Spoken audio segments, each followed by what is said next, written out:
What's up guys, I'm here doing another video review, and today we're going to be having a look at Neca's the Texas Chainsaw Massacre 40th Anniversary Leatherface figure. So before we get into the figure, as always, we're going to be taking a look at the freaking awesome box, man. Look at this. So yeah, you can kind of see how much I paid for it. It's paid $24.99 up there. And right there, you get a really nice packaging right there, and I guess it's supposed to be like the DVD cover. That says, "Who will survive and what will be left of them? America's most bizarre and brutal crimes, the Texas Chainsaw Massacre. What happened is true. Now the motion picture is just as real." And as you can see, it says right there, rated R, restricted. So as you can, I guess this is the movie poster when it first came out. And on the side it says the Texas Chainsaw Massacre 40th Anniversary, Neca Real Toys, and it's got the ear right there.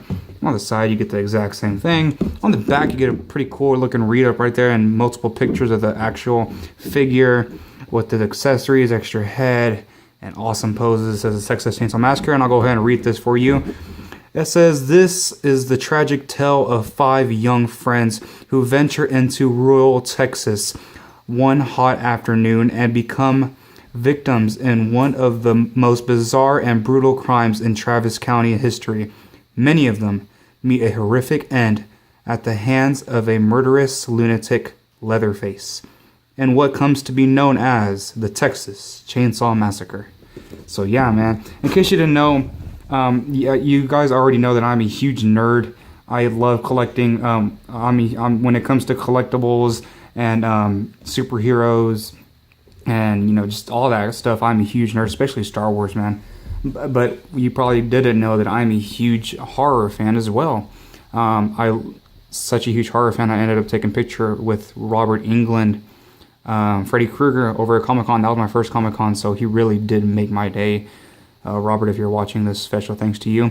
But I'll probably be doing reviews over Freddy Krueger figures later on. But yeah, I do collect Neca figures. I freaking love Neca figures. Neca is actually one of the first figures that I started collecting, actually.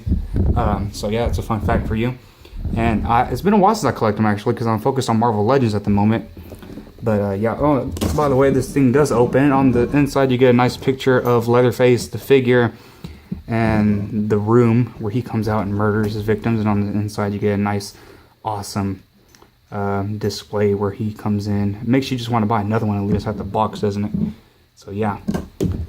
And you do get Velcro, man. It's freaking awesome. Dang, Neca, you blew it out of the ballpark again. So anyway, let's get into the freaking figure.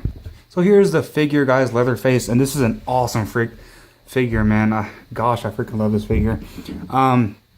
So yeah, I did pick up this figure immediately when I first saw it. I didn't even know it was going to be released. This is my only Leatherface figure.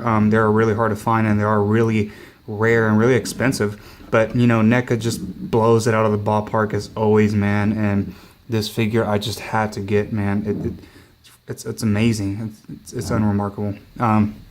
So as you can see right here, he does come with he is sporting his shirt right there. He does have his little tie. He does have his apron. The apron is actually real cloth. It's like vinyl material. He's got blood splatter all over it. He's got his Texas boots, stereotypical. And I am from Texas, so yeah. I don't wear boots though. I'm a punk. So he does have some blue jeans. That shirt, like I mentioned. And he does have his leather face and his chainsaw. Yeah, so it's awesome. It's amazing. The chainsaw does have some blood on it. It can be removed. Just pry it off his hand, as so. So there was a chainsaw. If you guys want to go ahead and look at it, there it is. So yeah, really nice chainsaw, man. It looks real. Gosh, look at that. It's beautiful. The handle is a bit wobbly, as you can see right there. But besides that, it's alright. It doesn't feel like it's going to break. It's not hard plastic, it's like a soft plastic. And there he is right there. The apron is removable. I have taken it off. But tying this is a bit of a struggle. And you just pop off his head and just slip this right off. So yeah, the detail on this guy is freaking amazing, man. Just admire it. Look at that. There's his tie. His camisa. So yeah, it's great. One of his other accessories is sorry, it fell off. Is an extra head I don't quite remember him wearing this. I could have sworn he had like makeup on it. But it is like an old lady face. It does have hair. And it does have the, so yeah, it's an old lady face basically. So, yeah, sorry, the background. They're watching WWE. So, let's go ahead and get into some other accessories, guys. I'll be right back, and I'm just going to get them out of the box because they're still in there. That's where I keep them. So, real quick, he does come with this thing that's inside the box, and you can take it out if you wish and pose him with it. But I don't have it out. I have it inside the box. So, yeah, that is really nice. So, let's go ahead and take a look at his accessories. His accessories, he does come with a hook with blood on it. Basic rusty looking metal with some blood in the end, some red. And you can't put it in him, on his hands. He also does come with this, what do you call this? A butcher knife. Really nice detail. It looks like it's sharp. It looks like it could slit your finger if you try. Just have that little hole in there, and it's that metallic paint and brown paint for the handle, like a wood. And he also does come with a knife. I think I remember him using this knife in the movie, actually. I remember him using the hook, definitely. But yeah, the knife is pretty cool. Like a bone, and it does have like a little dagger in the end. Oh crap, it is sharp. So, did not expect that. So it has been a while since I've taken this figure and all his accessories out of the box. I mean, I do have the figure displayed with the chainsaw, but with the rest of the accessories, no. His final accessory is this hammer, which you do remember him using. He uses it to knock out that one dude. Well, in the remake he did. I can't remember what he used it for in the original. It's been a while since I've seen the original. I'm a huge fan. So, yeah, just a metallic paint. Looks like it's kind of rusty and old. I wish I had blood on it. It'd be kind of cool. And a brown handle. So yeah, it comes with a lot of accessories, man. It is an Ultimate figure, so wouldn't be surprised. So let's get into articulation now, guys. So the arms do move in and out. They do rotate.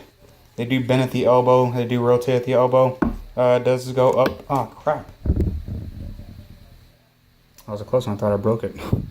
Okay, so yeah, the wrist is on the ball joint. So it does rotate. It does go up and pivot up and down a little bit. His arms are dirty, by the way. That's pretty cool. Same thing with the other arm. The head is on a ball joint, so it does move 360 around. It does go up that much, it does go down that much. He does look like he's slouching, so that's pretty cool. He has waist articulation, not all the way around. He does not really much of an ab crunch, but a crunch right there at the waist. His legs do move forward that much, so you can't get him in sitting poses if you want to. If you have a chair or something for him to sit in. It does go back that much. Does bend at the knee. One single. Does rotate at the knee if you want it to. And does go up and down with the boots. And he does have ankle pivot. So yeah, there you go, guys. So this figure is great, man. I love it. If you are, his boots are even dirty, man. They got everything right on this figure, just everything. So yeah, I mean, oh, I'm sorry I forgot to swap out the heads. There's the head. Here's the ball joint.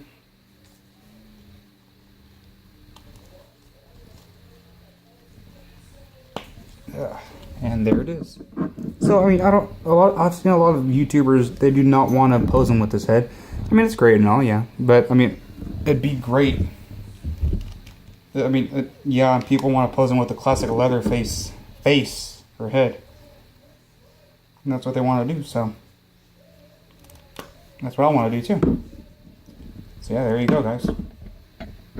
So size comparison, guys. Here I have the Neca Leatherface next to the Neca Ultimate Friday the 13th. I think it's part 4, or no, the final chapter. Nah, crap, I can't even remember. My bad. Oh, it's probably Jason Lives. Jason Voorhees figure. So yeah, there you go. Sorry, guys, I forgot which movie it was from. Gosh. So yeah, there you go. And we have Leatherface next to a Star Wars Black Series First Order Stormtrooper, and as you can see, he is way taller than this guy. Wow, he towers over this guy. And here we have him next to a K-On! Figma Yui figure, and yeah, he towers over her as well, guys. Hey guys, it's Matt from Rubik's Films, and here's the Texas Chainsaw Massacre next to the Mattel Elite AJ Styles. And here he is next to the Guardians of the Galaxy Volume 2 Hasbro Star-Lord figure. And here he is next to one of my all-time favorite figures right now, guys, the Neca 20th anniversary the Nightmare on Elm Street Freddy Krueger figure from Part 1, and wow, man, these two next to each other, my God, they're just amazing. I'm a huge Friday the 13th fan, huge Texas Chainsaw Massacre fan, and a huge Nightmare on Elm Street fan, a huge Freddy Krueger fan. Man, I'm sorry, man, these two look amazing together, especially this guy. I'm sorry, I just, as you can see, this is one of my all-time favorite figures right now, guys. But anyway, yeah, there you have it. So overall, guys, this is an amazing figure. As you can see, I have him in that pose whenever he gets all pissed off at that chick for running away in the end on the back of that truck. But yeah, overall, this is an amazing figure, man. I absolutely love it. If you're a huge Texas Chainsaw Massacre fan, a huge Leatherface fan, or you just simply like horror people, man, this is the figure to get. This is probably the best Leatherface figure you'll ever find out there, man. And I'm just glad to have it in my collection, especially next to all my horror figures on that shelf, man. But anyway, guys, as always, this has been a Rubik's Film. I hope you guys enjoyed. I highly recommend getting this figure, and I'll see you guys next time. You have a good day.